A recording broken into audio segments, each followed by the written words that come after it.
Olá, sou o pastor Murilo.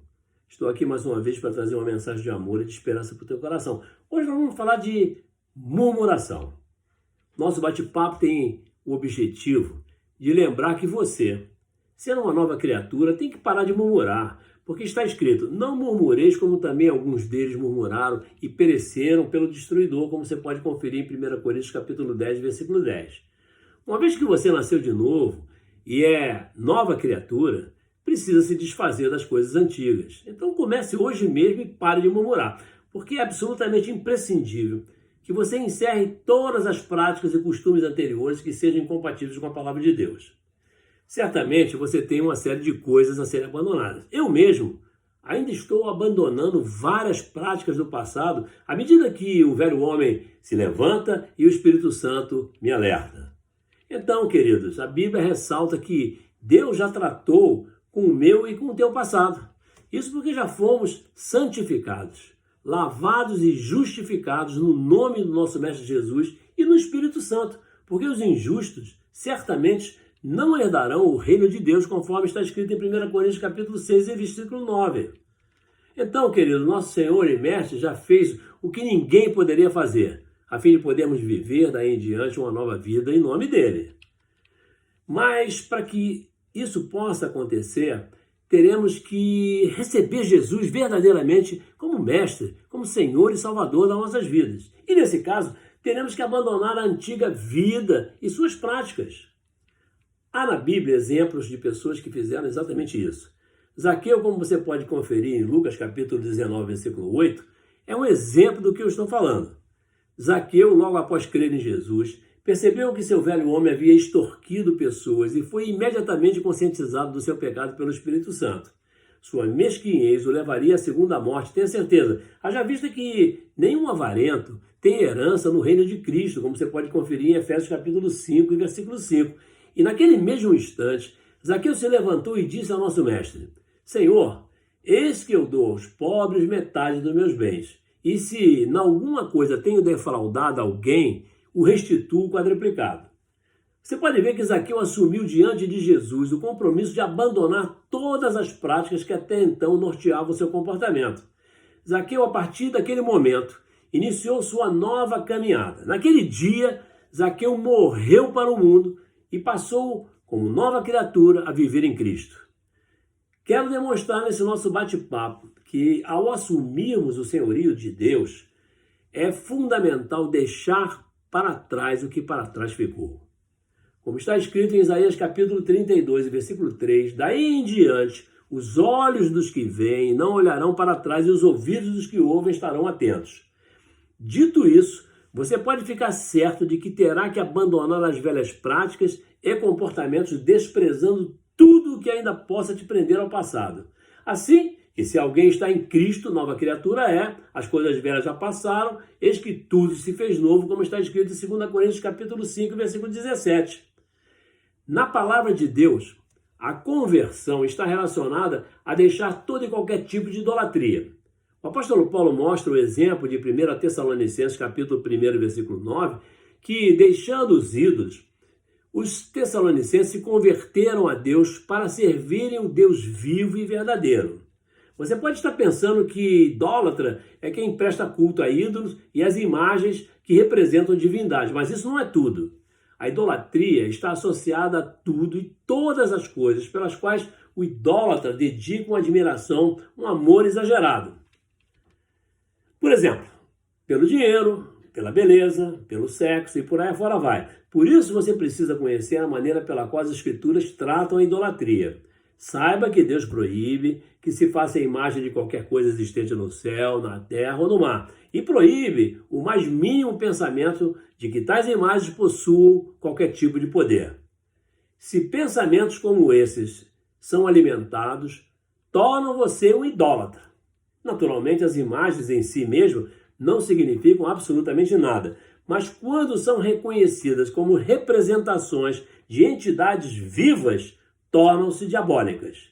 Na verdade, os demônios recebem a adoração do homem através de cada imagem. Daí porque a Bíblia leciona: não farás para ti imagem de escultura, nem semelhança alguma do que há em cima do céu, nem embaixo da terra, nem nas águas debaixo da terra, como você pode conferir em Deuteronômio capítulo 5, versículo 8. Deus proíbe expressamente seus filhos de buscarem tais ídolos, seja por curiosidade ou mesmo para saber como são adorados. Por isso, recomendo que você examine Deuteronômio capítulo 12, versículo 30 e 32 e Salmos 16, versículo 4. Que relação pode haver entre o templo de Deus, que somos nós, e os ídolos? Ou não sabeis que o vosso corpo é o templo do Espírito Santo que habita em vós, proveniente de Deus, e que não sois de vós mesmos, como você pode ver em 1 Coríntios capítulo 6, versículo 19. Guarde-se dos ídolos. Mantenha-se distante deles. Acabe também com todo tipo de superstição. Não caia nos mesmos laços que enlaçam muitos crentes que ainda têm a ideia de que sua sorte é governada por algum tipo de acontecimento, um objeto, uma cor, um número, pelas linhas da palma da mão e outras coisas mais. Qualquer coisa relacionada com idolatria deve ser completamente extirpada da sua vida para sempre. Isso é muito sério, pois Deus zela pelo seu povo. Desde o momento da conversão, o crente deve se afastar dos ídolos e expulsar qualquer ideia que diga respeito a eles. Como está escrito em João capítulo 4, 24, Deus é espírito e importa que os que o adorem em espírito e em verdade. Por fim, é preciso que toda aliança ou pacto feito em terreiros de macumba ou em qualquer outro culto maligno seja quebrado e desfeito em nome de Jesus, nosso Mestre e Senhor. Quando você creu em Jesus, o diabo perdeu o direito de agir na sua vida. Entretanto, algumas pessoas desavisadas precisam quebrar esses vínculos do passado. Toda idolatria deve ser destruída no seu coração. Foi isso que nosso Mestre Jesus deixou claro em Marcos 7, 21 e 23, quando ele disse: porque do interior do coração dos homens saem os maus pensamentos, os adultérios, as fornicações, os furtos, a avareza, as maldades, o engano, a dissolução, a inveja, a blasfêmia, a soberba, a loucura. Todos esses males procedem de dentro e contaminam o homem. Você precisa entender que ser um cristão é algo sério e real. É muito mais que ir a reuniões de igreja e simplesmente ouvir boas pregações.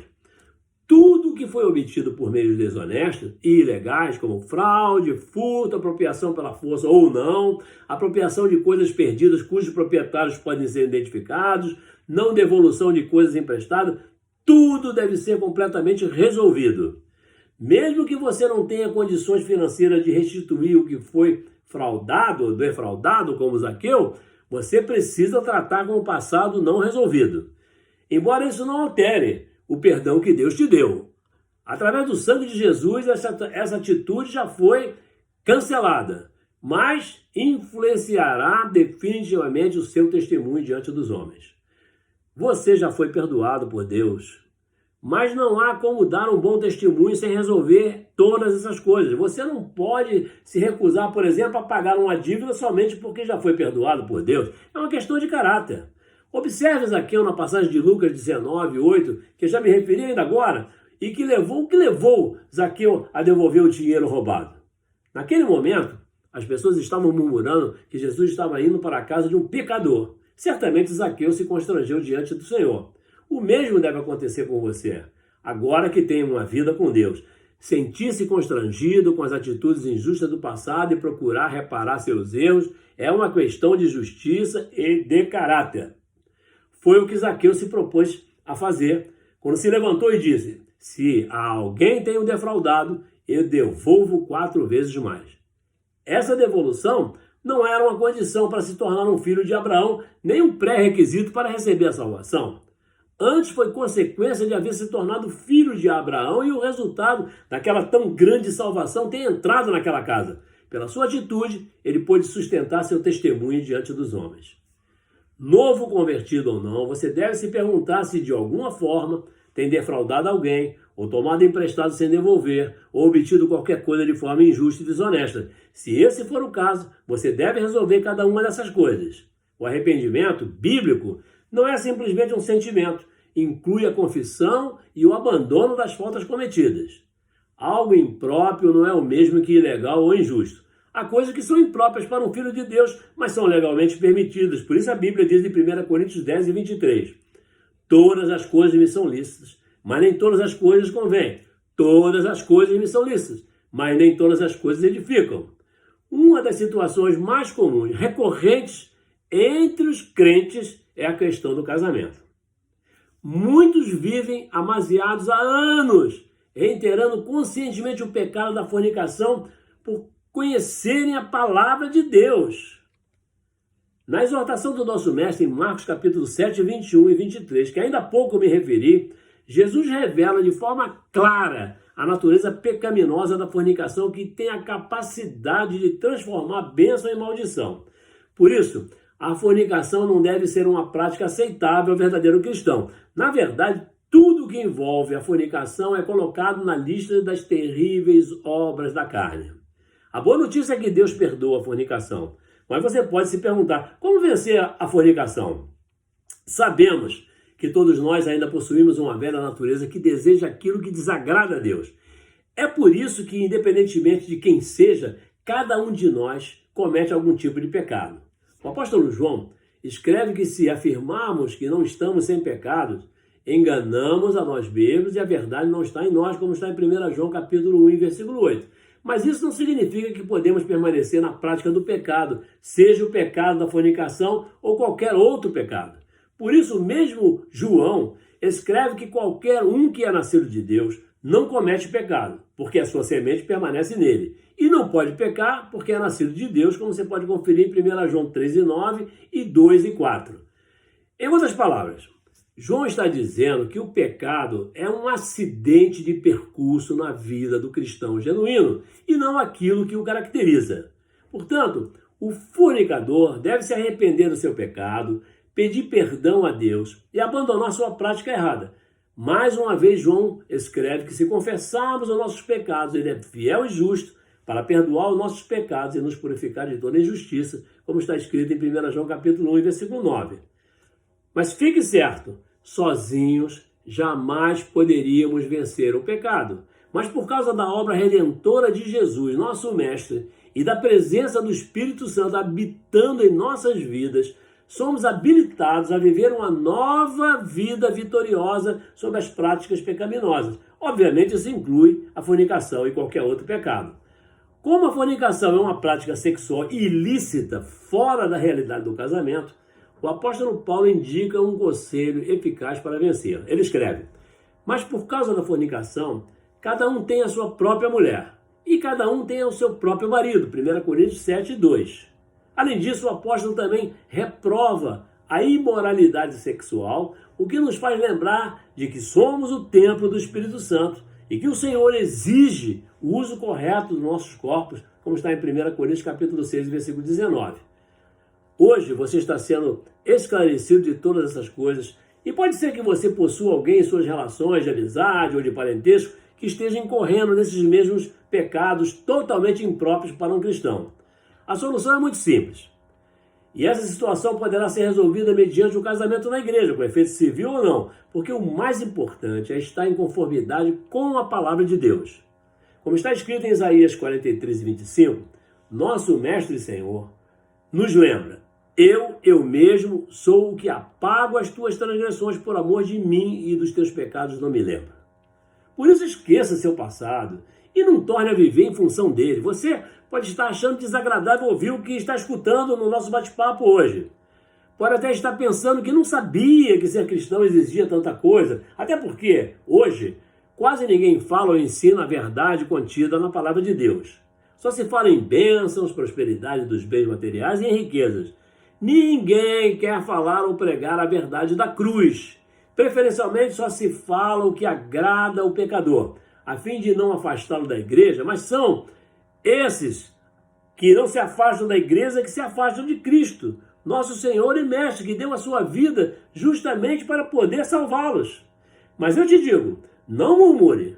A Bíblia sempre nos lembra os israelitas que tinham o mau hábito de murmurar, especialmente na época do Êxodo.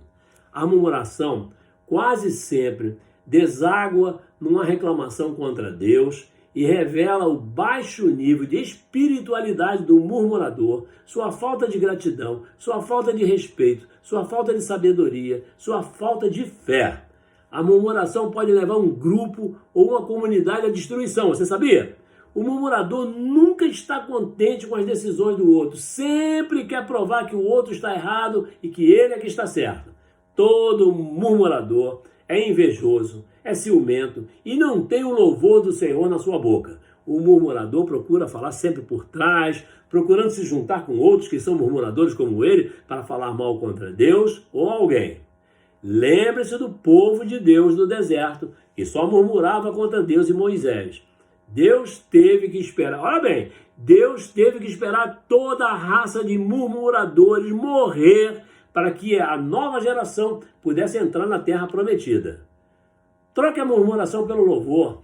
Tome posse dessas palavras que Deus, neste momento, deseja falar ao teu coração, conforme os versos em Efésios capítulo 4, 17 e 22. Ele disse: não persistais em viver como os pagãos, renunciai à vida passada, despojai-vos do homem velho, corrompido pelas concupiscências enganadoras. Como está escrito em Efésios 4, 23 e 24. Renove sem cessar o sentimento da vossa alma e revesti-vos do homem novo, criado à imagem de Deus em verdadeira justiça e santidade.